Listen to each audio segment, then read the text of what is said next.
Hi, Joyce.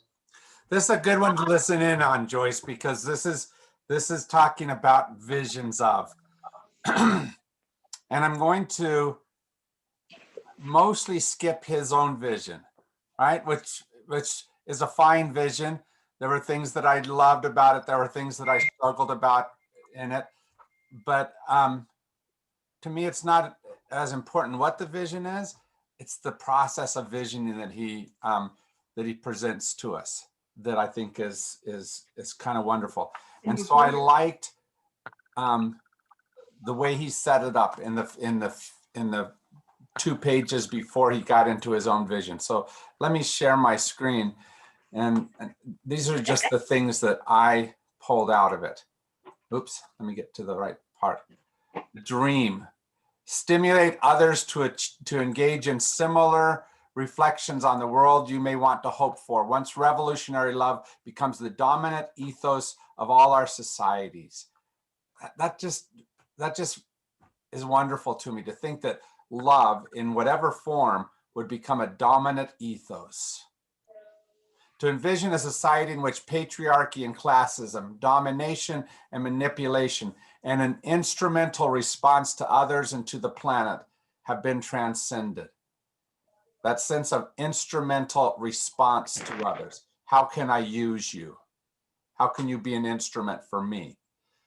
The only protection for the future of the human race is for us to become the kind of loving and caring, generous and awe-filled beings that our prophets and poets, our spiritual leaders, and our inner voices have been calling us to become. I invite you to imagine a society in which love, caring, kindness, and generosity prevail and transform the unconscious assumptions of how people treat each other and the earth. To imagine a society in which focus on individualism, selfishness, and materialism has been largely transcended, and most people celebrate each other and avoid instrumental thinking about others, and in which those who have work have jobs that contribute to the well-being of all and are honored for that. We've accomplished one of the most important goals: to revive hope and empower imagination. And finally, that there's steps that can be taken right now. I love this dream of what can be.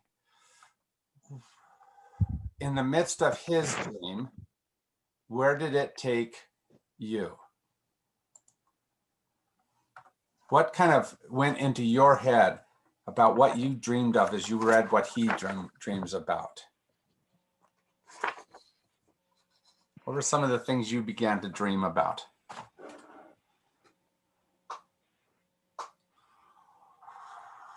I didn't dream at all. I just thought that it was impossible. There's no doubt that there's a lot of that that's impossible about it. What did he call that? The negative kind of monitor that we have within us. He had a name for that. Yeah. Well, I thought he talked about it more when we met that negative person in our friends or our acquaintances rather than in ourselves. No, I took it as, the thing, oh, that couldn't be. No, we can't do that, Yeah. And that always is going to pop up because it's not going to be easy, right? I'm glad you said that, Kay, because that, I have to say, after last week's chapter, I actually felt angry at this guy. I didn't realize what a cynic I am, but as reading all this, I'm like, oh man, I'd love that. But really, I just felt discouraged. Exactly. Yeah. Nicely said. Yeah. And the hard part, though, is he's trying to envision and put in a today thing, some long-term vision that from this point right now isn't possible where we're at. But what needs to start happening now so that in 10 years it's more possible? So then 100 years it's 30. In 30 or whatever it happens to be. And that's the hard part about it. Much of my stuff, much of where I was struggling with it is because I know what's right here in front of me. That says no. I think we better get on this, or there won't be any world for us to worry about. The climate change problem is immense. Yeah. And we've got to begin seriously attacking that. I'm pleased to see the automobile makers are now turning a corner on this. But hey, this is the stuff we've been talking about for more than 50 years. Yeah. I want to talk about one word though, Harvey, that you used, and that's the word attack. I believe that much of what's kept us unmoving is that people feel attacked in one way or another. Right? Yeah. That as soon as you start thinking about other forms of energy, the oil and gas companies immediately start saying, you're attacking me, and what do I do to repel what you're doing? And I'm not trying to blame one side or another on this. I'm trying to say that we easily get into that defense mode. Jim, the first class that you did, you asked us, what did we hope for? And you said, not necessarily just this book, like, what are you hoping for right now? And I'm always slow on it takes me a while to think. And I realized that what I hope for our society is safety. I hope that I can start to feel safe, and that people who don't agree with me can start, to seek a place of safety. So we can at least have a conversation. And I'd venture to say, Sharon, that most people, for themselves and for their children, hope for that safety.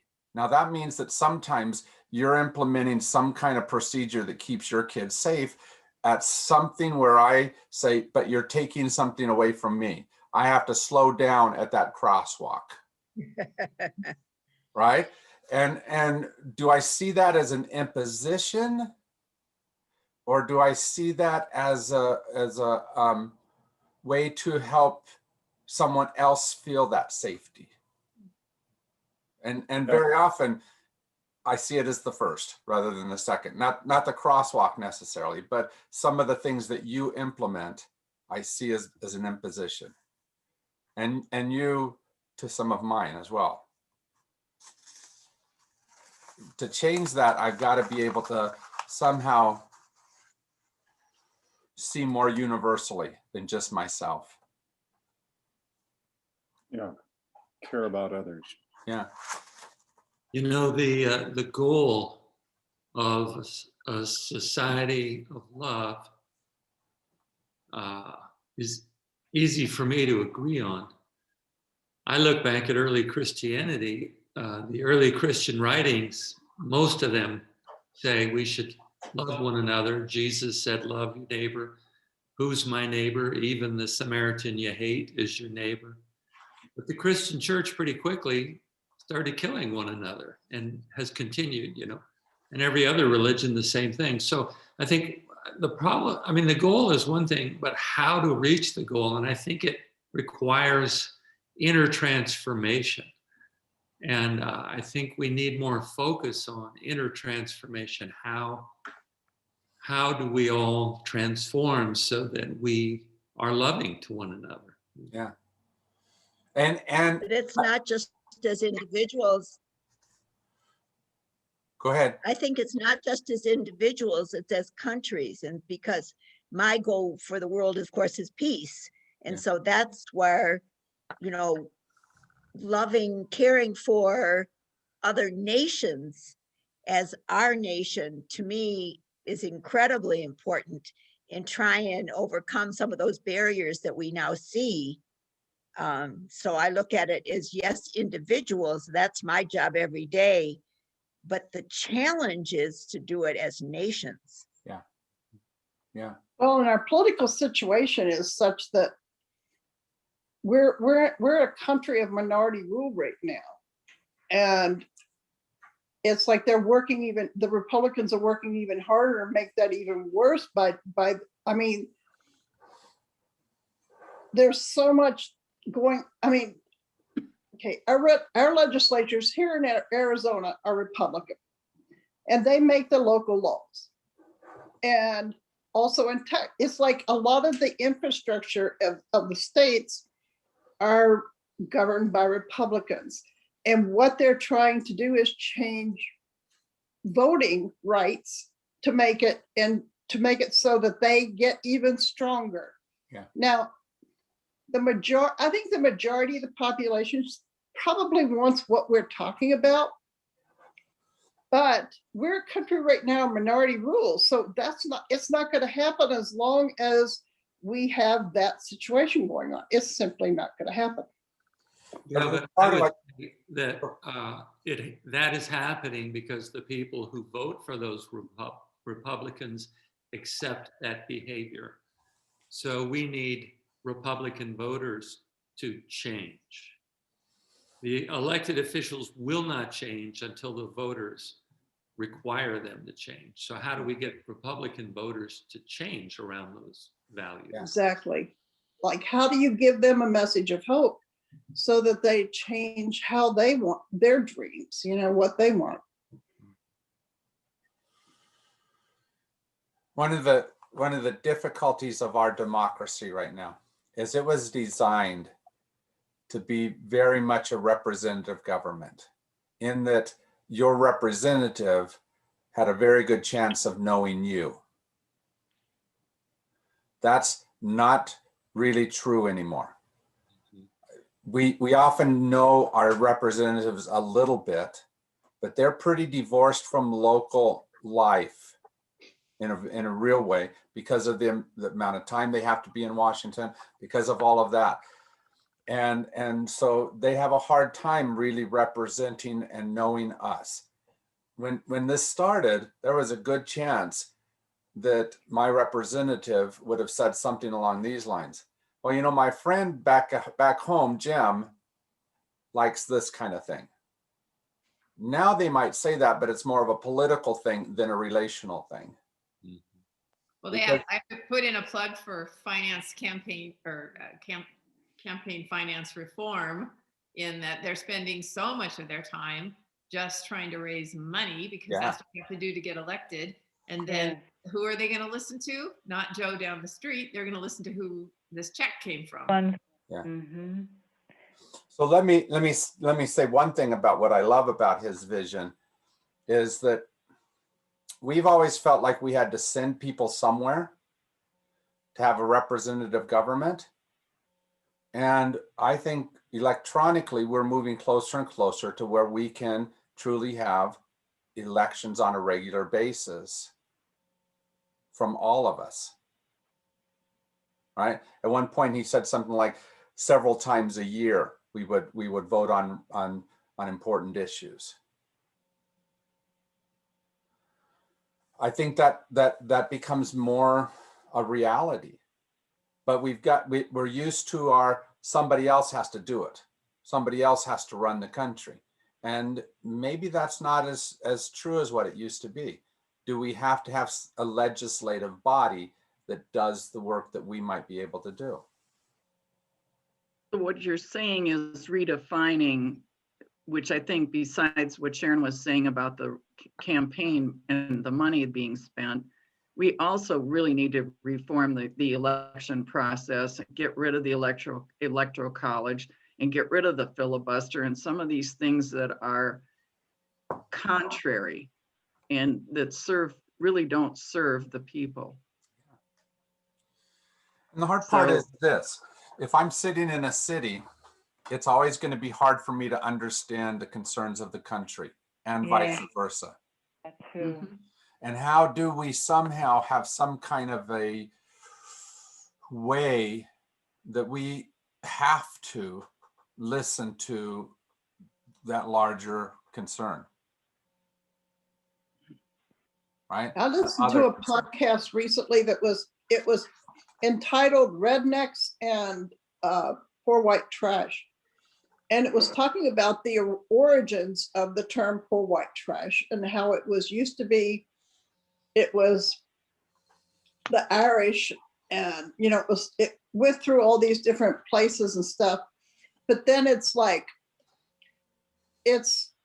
blue collar workers who generally don't have a college education. They may have a couple of years of junior college. I mean, they really go into defining who this is.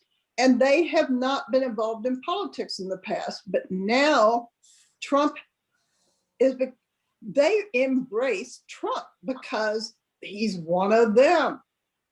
First, I mean, go figure, but so it's like the Democrats kind of dropped the ball as far as representing this group of people. And so they've gone to, it's like if we're going to ignore them, they're going to make sure they get the attention, and they are mad, and they are definitely, and it's just really weird. It's just hard because how history comes together and coalesces into something that turns it all on its head. So let me show you an image that I think challenges me a lot. It's from the Bible called Star Wars. This is their Yes. Imperial Synod. And I don't know if you remember, each one of these little circles can detach themselves and come up to this globe and speak to the body. And this thing goes out forever, right? And each one of these circles represents a world, essentially brought into this space of talking to each other. And I look at that, and I recognize that what they're trying to do is trying to show some kind of our form of democracy into the future. But can you imagine trying to do that? How do you speak from world to world to world? But in a very real way, that's what we have to do. In a very real way, we want to say this little world, which is Tucson, Arizona, has to be able to be in a space where they can talk to this little world, which is Missoula, Montana, right? And this one, which is Providence, Rhode Island, and whatever it happens to be, because in some ways we're connected, but in other ways we're widely separate from each other. And how do we have that type of communication? And at the same time, how do we allow that other planet to not have to be ruled by me? Because if my big concerns is cattle, and I try to force cattle onto you, you're going to rightfully say, that's stupid. It seems to me that what we're looking at, which intrigues me, is not a Peace Corps, but this more of a domestic kind of group, of which there is one in existence to a minor extent.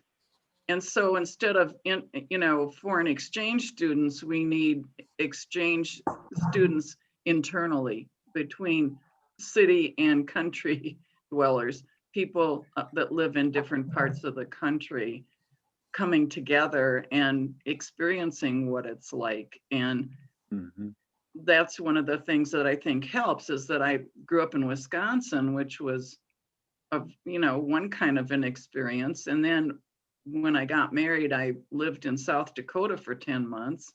And then I went home for a little while. And then I ended up in Louisiana, Shreveport, Louisiana. And I experienced something akin to culture shock, because it was so way far out from what I experienced. But I sure learned a whole heck of a lot in that whole experience. And which leads me to say, it's really good if you get out of yourself, you get out of your skin and where you're used to being from, and see other kinds of experiences. And you don't have to go to a foreign country to get something out of this whole thing. And it kind of reminds me of something that somebody said. I was involved in, some practices for a while that were very interesting, and everybody was wanting to go to India to the ashram. And there's a couple of ashrams in the United States, and that was just, people just got fixated on that. And the truth of it all is that you don't have to go to India. It's within you. And that's what people, they went to the ashram and got disappointed because I don't know what they were expecting, but it wasn't at all what, what it was cracked up to be, because they were projecting that experience into as their reality. Yeah, St. Francis has a long history with what was once called citizen diplomacy, where our folks went to Russia and now Russia, Soviet Union, and Soviet Union folk came back to Tucson, came back to visit the folks that they had gotten to know in Russia. Mhm. Well, isn't there a sister city, but you don't hear much about that anymore. Yeah. I think we're sister cities with several places, but I couldn't tell you offhand where they are. Well, I know when I was like 19, my first year out of college, I became involved with Volunteers in Service to America, which is the domestic version of the Peace Corps. Vista, yeah. Vista. And I was in a holler in West Virginia. First time I had to use an outhouse. You had to cross 2 creeks in a truck to get to up to the end of the holler where I was staying with this family. And it was like, well, it was like entering a third world country. I literally, the first night there, I was in such culture shock. I remember laying in bed, the sheets were like stiff as boards because the water had so much iron in it that it's like they were just stiff. And the frogs croaked all night long. I mean, it was like a cacophony of frogs just like constantly going on. And there were 2 girls, it was a family of 3 boys, 2 girls, and the parents and the grandmother, who was absolutely the matriarch. I mean, the grandmother ruled that household. And they wanted me to have the 1 bedroom other than what the parents had. So all the kids were asleep in the living room. And I'm like, no, we don't do that. The girls sleep in here with me at least. The boys can sleep in the living room, but let the girls sleep. We need to share this bedroom here. So I finally talked him into that. But I came out of that whole existence with malnutrition. And I lost my Joan of Arc complex. I thought I had this whole thing in my head at 19 that if I worked hard enough, I could save the world. Yeah. It's like 60s this would have been like 69, 70s. So it's like, I ruined my health by I literally just, but it was like I went to weddings, I went to funerals, I went to baptisms in a real river. There was a church of snake handlers, which I refused to go in. And there was a church where this little old lady that a friend of mine lived with, this lady was crippled. And I remember Ann telling me, she said, boy, they start in on the music stuff, and this crippled old lady, you wouldn't believe how she moves. It's like she can't move. And it was like this whole culture that was, and I didn't go to India. I went to the hollers of West Virginia. And I remember too, Clendenin, West Virginia was the nearest city town. And there was a big sign before you cross the bridge to go into Clendenin. And it's the sign, this big billboard in bright red letters, darkies will be shot after dark. But Judy, what was your takeaway from that experience? That I want to go save the world first. Second, I guess that I treasured those people. You know, it's like Jay Rockefeller was governor then, and he decided to defund the program because he thought we were a bunch of radicals, which we probably were. And the people in this holler and in this little town of Clendenin and the neighboring hollers all got together and had this huge craft show to raise the money to pay Ann and I for our summer there. Mm. And they literally sold all their, I mean, it was like they were selling really beautiful crafts, ceramics. One guy there made mandolins. And so it was like their beautiful quilts and stuff were being sold. Food was being sold, all this stuff. They raised more money to pay us than what the state was going to pay us. Mm. So there's all kinds of ways to be able to use what you just said, because Judy, that was a wonderful explanation of what I was just saying, that there are different planets right here in our country, Mm-hmm. right? You What sound like his Go ahead, two-part Judith. solution that he was talking about in this chapter. Mm-hmm. So what do we do to govern across those spaces?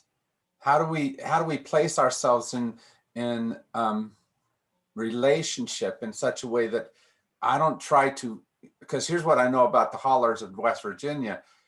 They don't need to be fixed. No, they don't think they need to be fixed. Does that make sense? There's many of the choices they've made that they think are absolutely right choices, even though we may struggle with some of them. But how do we help make sure that some of the minimums are present in all those places like that without having to change stuff that is relatively farther away from the most essential? What do we do? And help them to do the same as well. Because if they're trying to legislate snake handling all around the United States, we would rightfully fight against that. But where is it that they feel like we're trying to legislate something that they don't need? I think listening, we have to listen more. A lot. Now, Yeah. Greg talked about inner transformation.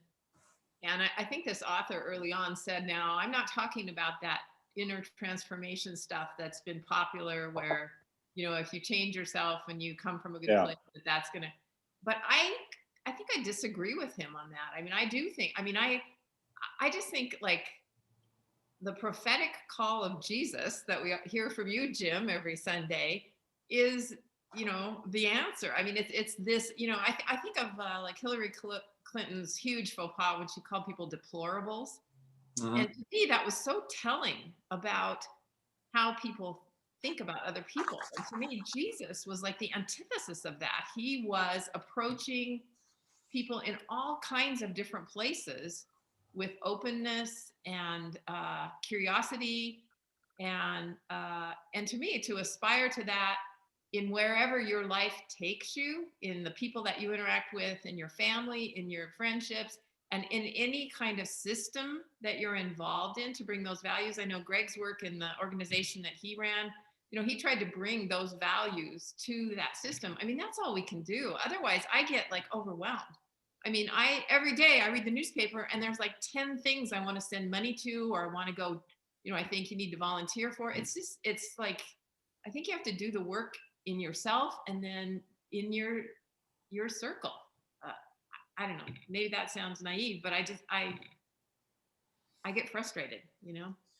Well, and there's a certain amount though, Sharon, where I think the type of work that this takes has to involve a certain amount of being naive. Naivete. Being naive. In that we have to not always just do what's makes the most sense. We have to go in sometimes expecting to be surprised out of our senses, out of what is right from our perspective. Because if I go in saying only my kind of music works, I'm going to walk into a lot of places where that music isn't liked, and there's going to be some other kind of music. There's going to be some other kind of religion. There's going to be some other kind of relational structure that they have. And am I essentially deaf and blind to whatever it is that they have because of what I have? And so I think at least part of that internal work is cracking myself open. Go ahead, Harvey. Yeah, I think it's, Sharon mentioned feeling safe. And I think that's at the bottom for a lot of us. And how much does it take for us to feel safe, secure, not just comfortable, but secure? And that is something we each have to deal with in a certain extent. But I think as a nation, we can also bring people to the place where everyone has enough, enough health care, enough guaranteed income. And we're going to have to do something because the capitalist system is going to run out pretty soon. We will not have enough jobs. We will not be able to create new things for people to buy. The capitalist system is about there. And so I think you're right that we're at a space where are we facing those precipices more than we ever have before? And so if we take the word that you use, Harvey, safe, what is making us feel unsafe in these moments? Right? Why is it that we are more at odds with each other, and why do we view each other as not safe? At one point he said, at one point Americans seem to agree on. Why were they safe then, but we don't feel safe now? So what is it for you? What's making you unsafe right now or feel unsafe?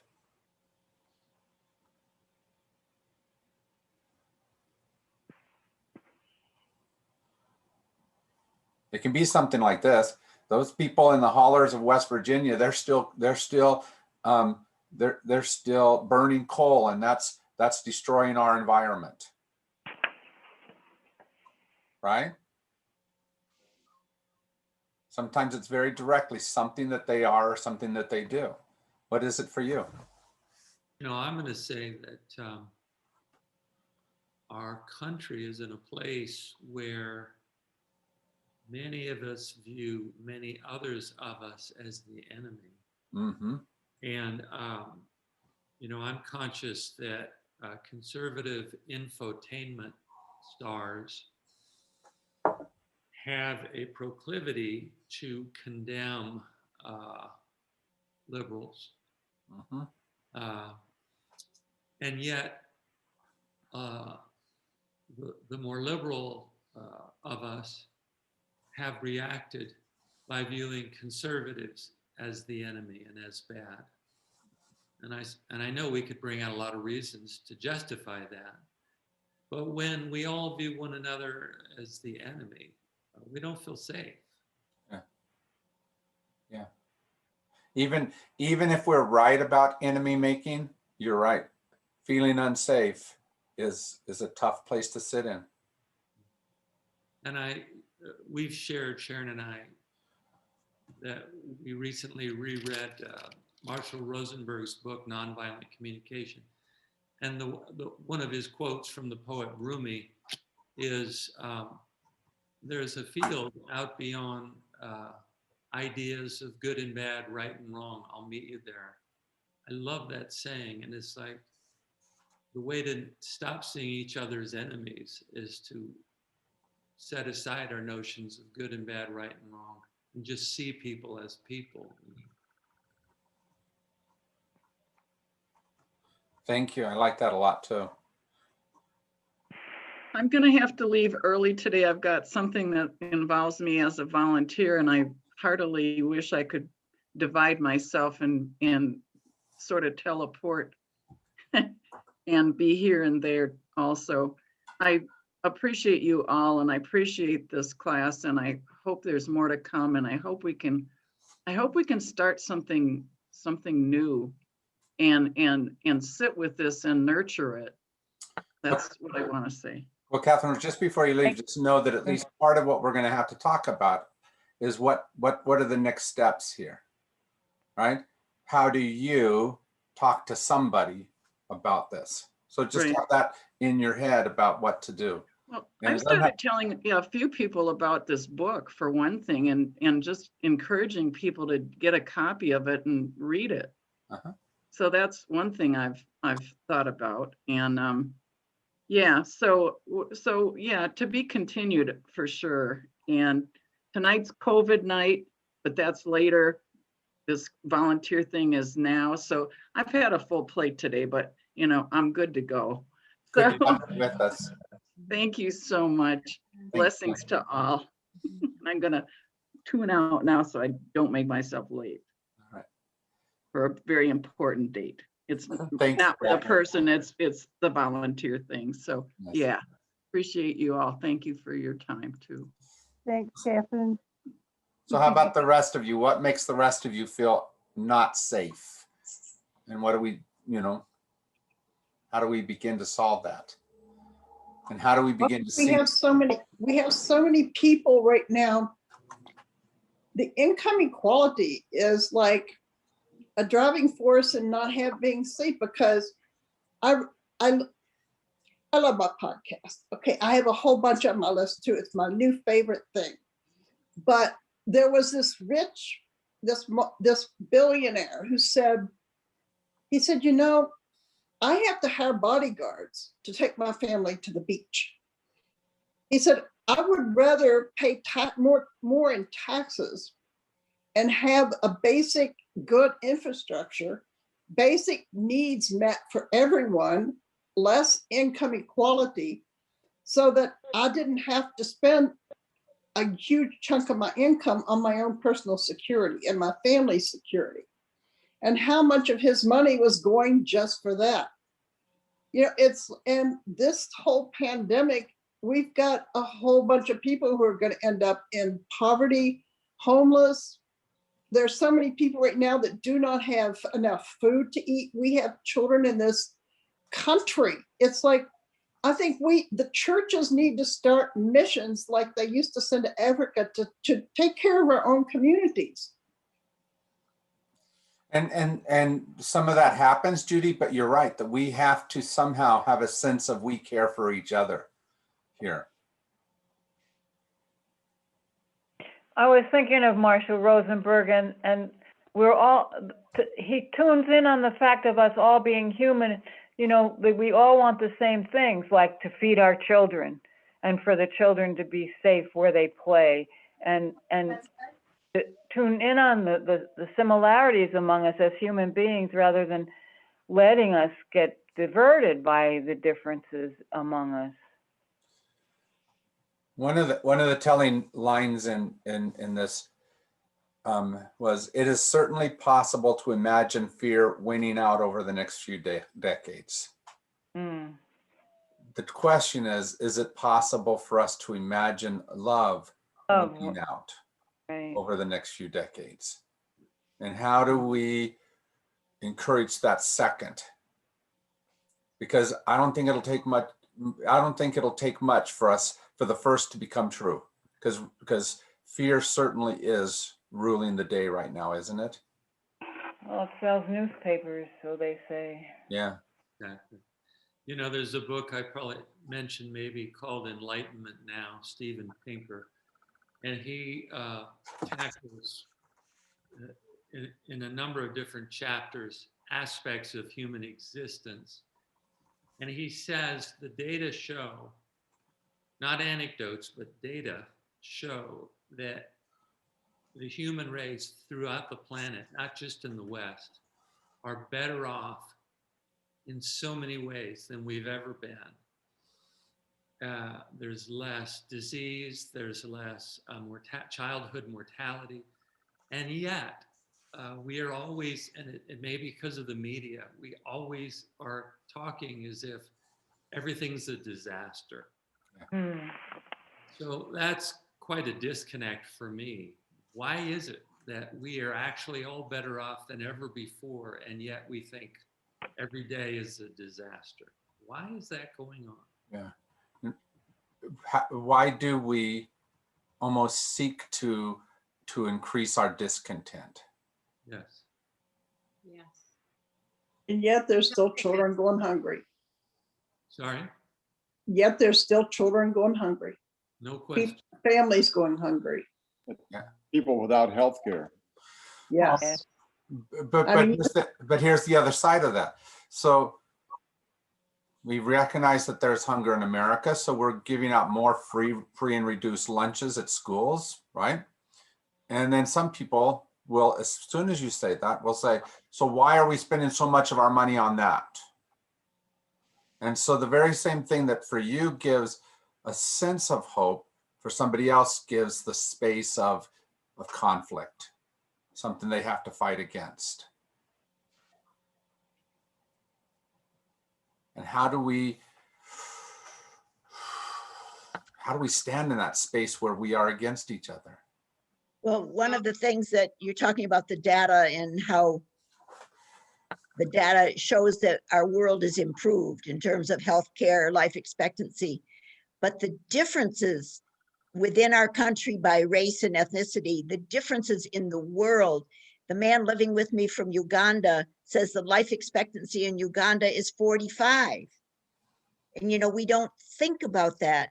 And that's the life expectancy from the two other guys who lived with me for Burundi and Rwanda as well. It's still in the 40s, not in the 70s or 80s as it is in our country. And yet that's only for, educated whites. That is not the life expectancy for the Black population and so forth. So Yeah, what was the figure? inequality. What was the figure in the Great Decisions book? The median age or something in Africa is 19. I don't remember, but yeah, I'm really loving the contrast of doing the Great Decisions discussion and this revolutionary love, because they're very different. At least part of what that's doing, what I'm hearing in all that is, how do we help each other to have largest vision possible? Right? Because we all encapsulate ourselves within the more selfish side of us, right? What's good for me, what's directly affecting my life, either in good ways or bad ways. But how do I have that bigger vision that says, if I could give up $10 a month, I could help that starving child in Africa, right? And not just in a token way, but truly, how do we let go to be able to help each other, the largest each other? Or $10 to help the starving child in Tucson. That's exactly right. Whatever it happens to be, how do we see that? I like that he held up two rituals that I think are good rituals for us to look at. The one is the Seder time, right? That we should have a ritual Seder where we celebrate where is liberation happening. Are we doing that, as a world, essentially? Not necessarily as a religious community, but where is it that we are celebrating liberation? But the one that I really liked was his idea of looking at the teshuvah, that time between the Rosh Hashanah and Yom Kippur, right? Where everyone looks and says, what is my highest vision? And I feel like sometimes our eyes are set so low that we're not thinking at all about highest vision. We're thinking about day to day. the lowest denominator? How do we lift our souls higher? Sounds to me like that's the balance, those two practices. You know, this thing that Greg shared about this book, I find we've talked about this, a lot of those of us who are liberal, we react negatively to hearing that there have been overall improvements across the world, because we're so aware of how imperfect things are, how unjust they are. It's like, it's almost like there's a fear of allowing yourself to celebrate where liberation has happened, because you think, oh, that's going to take the pressure off, and then I'm not going to act righteously. I'm going to get lazy, or it's like we're addicted to just focusing on, you know, what needs to be done and how imperfect the world is, versus celebrating. I think, Jim, maybe it was you when you were talking about, you know, this delay in the conference decision, but did you allude, or somebody I heard in this last week too, like what has happened in the last 20 years, you know, just remembering like the progress that has occurred in LGBTQ rights. It was me, and I think that I want to get the rift in Methodism taken care of. I want to figure out, I want to solve that. I want to get on the other side of that. But it does not take away at all from all the stuff we've done. Where we were 20 years ago in this area, or in any area, is light years from where we are right now, right? We have to sometimes remember that. Larger pictures often help us if we, you know, take the time to see that broader, deeper perspective.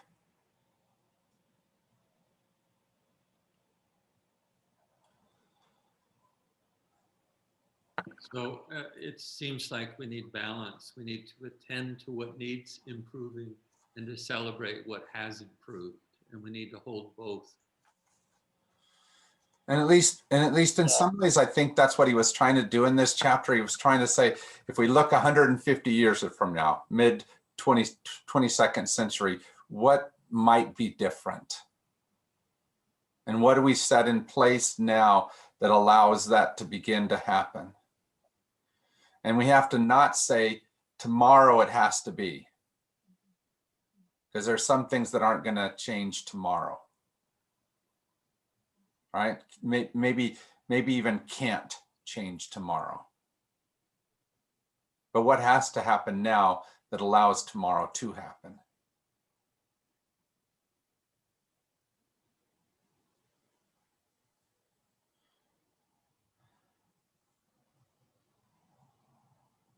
So what's giving you hope that we can get there? What about our world today makes it seem like it's possible? We just elected the first woman vice president in American history, who also happened to be South Asian and African American. Yeah.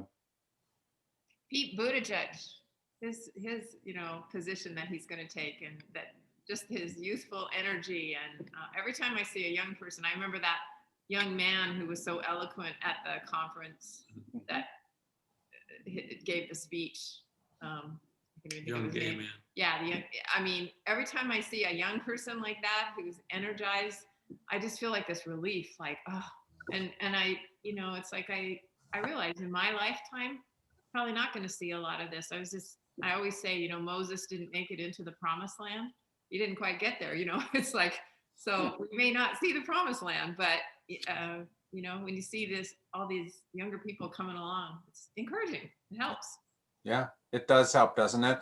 To know that even though we have not solved these issues, when I talk to my two sons who are mid to late 30s now, I say, I'm sorry I didn't solve all the world's issues before you had to solve them.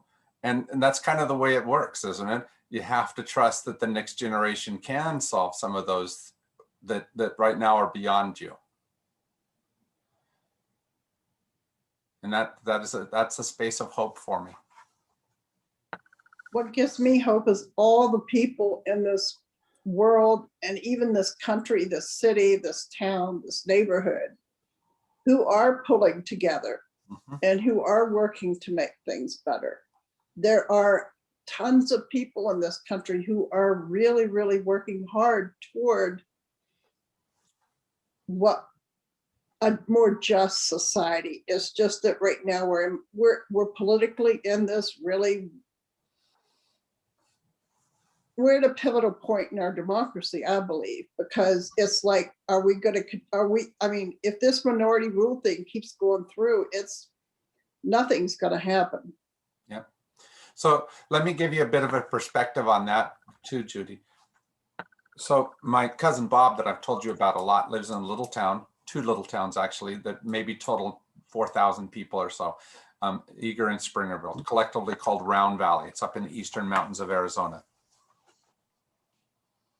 They think that they are banding together to overcome some of the stuff that you liberals are causing. So they feel some of that same type of thing that you are talking about, but in reverse. And so how do we help them to celebrate that community sense that they are finding, but in a way that doesn't make it so it's me against them and them against me? Because they're trying to do some of the very same type of work.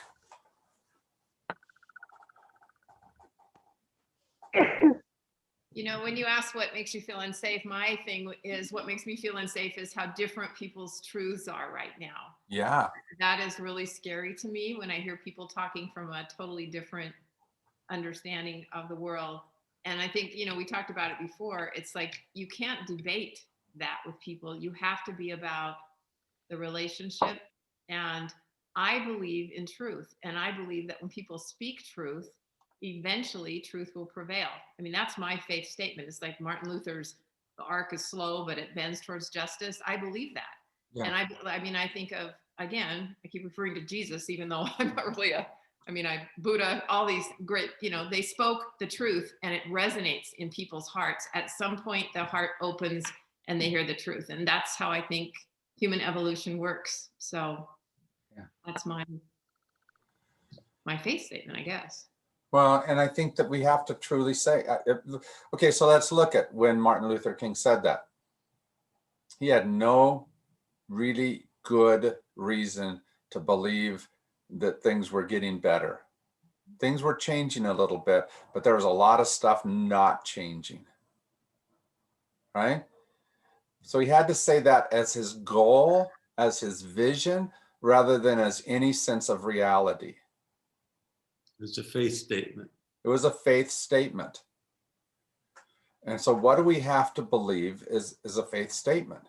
So for me, at least, part of it is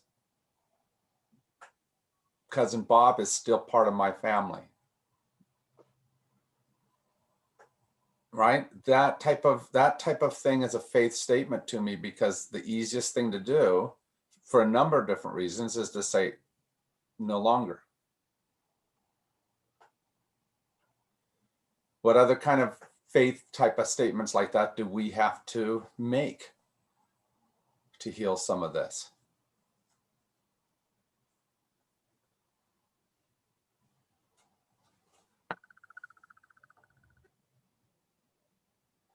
And it's not that it's a perfect thing. One of the last things he does in this book is talk about that Amarexit.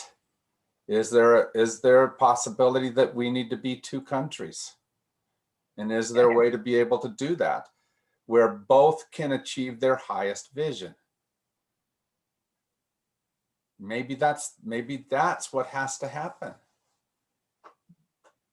Maybe we should allow the Confederacy to succeed. Yeah. Is what you're saying, essentially. And is there, you know what, that's a challenging thing to do, partially because my head says United States, 50 nifty United States, right? And can I allow a different dynamic to be true? Can we get into something different than our current alignment of? You know, there's a whole bunch of stuff we put into a canon in our head. this can't be changed. But the reality is that there's very little that can't be changed. If we can bring ourselves to imagine. You know, I've heard that when liberals and conservatives get in a room together and it's well facilitated, that all of this contentiousness falls away and people see each other as human beings and often find consensus. But we're living in this world where there's all this TV and radio and internet, and we're not in the room as real people. Yeah. We're these disembodied voices that can demonize one another so easily. Especially when that other person already looks an awful lot like a demon. Horns on their head. Yeah, you know, however I'm defining that. But if we're going to move towards that space of better enlightenment, of better community, then I've got to be able to get past the horns.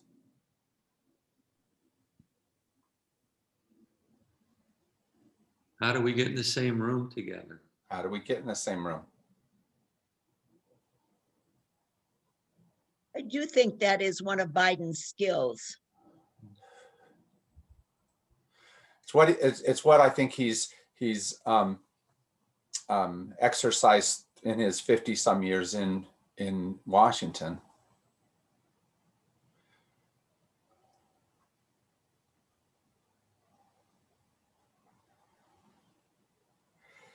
The bad news is that you only have 4 minutes left to solve all of this. The good news is I think we've done some remarkable work over the last few weeks.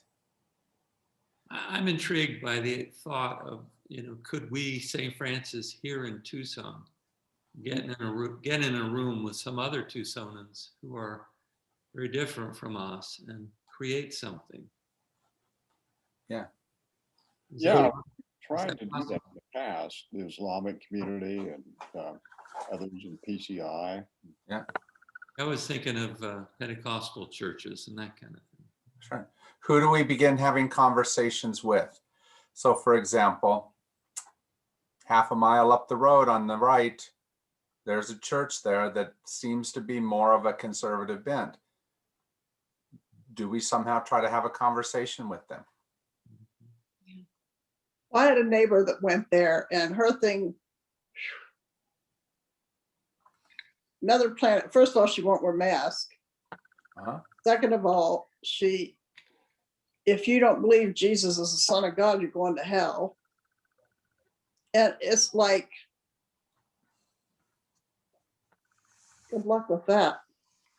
Sure, but what if it's not over that? What if that's not what we do? What if we say, can we have a Potluck? foothills potluck together? Right, but it's just that. There's not about my stuff or your stuff. No theology, no politics. No Just- theology, no politics. Yeah, Can it is be there that- some crisis that we can face together? I mean, are we going to have a whole bunch of people that are going to be homeless or going to be in deep, dire financial straits after the pandemic has ended? Mhm. Can we go about helping those people together? I Right. think that would be great. You know, that's our conservative church that we left in Spokane. That church does amazing social service Yeah, projects. I mean, that is something you could totally get on board together, you know. I think I shared a couple of weeks ago driving by that New Testament Baptist church on Craycroft. I had this weird feeling like I wanted to somehow connect with those people, you know, like just see what do we have in common as Yeah. human beings, you know? what, And, yeah. yeah. What if it's just something as simple as arranging a day that we walk along Swan and we clean up the trash on the side of the road between our church and their church, Love it. right?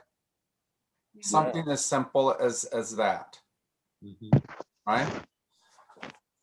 how do we begin to think of things like that? That's what we've got to do. We idea. need to meet in neutral territory like a park, Meet in a neutral territory like a park. not our campus or their campus. Are you saying that we should meet outside the space of good and bad, right and wrong?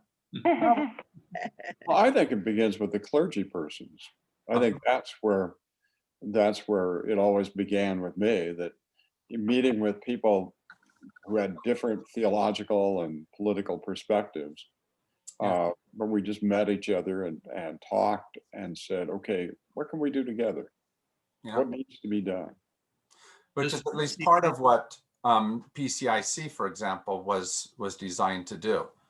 But sometimes even something like PCIC has become labeled as one side of the politic or the other, even though it's not supposed to be. How do, you're right, that can and should happen. Go ahead, Greg. Well, I was just going to ask if PCIC has any conservative congregations in it. We do, not as many. They tend to be middle to left, but some of the stuff we're doing is not that. I met with the Job Path Board, for example, and Job Path is about getting people who have are lower income and getting them into a space where they can get a higher education and change their job path, right? And that has almost entirely happened because of impetus from PCIC. That is not necessarily a liberal or a conservative issue. That can be just a human issue. What are the other human issues that might bring us together? Hunger. Yeah. So I think what we have to do, and our time is over, but I think what we have to do is try to say, what are the next steps? Both, how do you get others of your friends into a group like this? Right? Who else might do this? How do we get a conversation? And they don't necessarily even have to read the whole book. You can synthesize what you think the book says, and they don't have to necessarily wade through it all, but you can just be in a conversation. And you begin to have that type of conversation with others. What are you going to do is the question. Here we've had this time together. We've gotten some kind of vision of something more different than where we're sitting right now. What's going to happen in you and around you because of that conversation? The choice, as always, is up to you. Well, one of the things I read just recently, Jim, in a fictional piece, was the power of the question is not in finding an answer, but in the process of thinking about it and what it stirs up. Yeah. And so we've been asking a lot of questions, and I think the question may be the first step. Yeah. Even though we don't have the answers, the question starts our thinking, and we may become inspired somehow. Yeah. It And may even surprise us that we get inspired somehow. it might even surprise us, because sometimes our first question is something along the lines of, what the hell are you doing? Right? Which is not really a good opening question for relationship, but it can open the conversation. We can begin even from a space like that and step into a better space, can't we? Okay. And all of this is about choosing that better space. So thank you for lending your hearts to each other during this time. Thank you for both your openness, your honesty, your struggle with, and thank you for sharing with each other. Been an amazing group. Thank you all. Thank you, Jim. Yeah. It's my pleasure. Yeah. Take care, my friends. Bye. Bye-bye. Bye, everyone. See you on Thursday, gang.